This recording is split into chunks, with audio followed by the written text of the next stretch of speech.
setelah tahun lalu kita tidak meraih juara ini karena kebetulan pas semifinal itu kita diperintahkan ke Jakarta untuk berangkat mengikuti turnamen antar BUMN di Jakarta. Dan sebenarnya tahun kemarin target kita juga juara, cuma tiba bersamaan dengan undangan dari Kementerian BUMN, akhirnya pas partai semifinal dan final kan tidak ikuti. Makanya tahun kemarin rezekinya PLN yang juara. PLN yang juara. Ya, alhamdulillah tahun ini kita bisa meraih juara 1 sesuai dengan target tahun kemarin.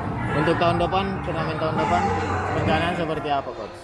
Tahun depan setiap kali mengikuti turnamen tentunya kami harapkan bisa meraih hasil yang terbaik. Untuk itu semua pemain baik Pelindo A dan B kami harapkan selalu hadir latihan, dan alhamdulillah didukung selalu oleh pihak manajemen.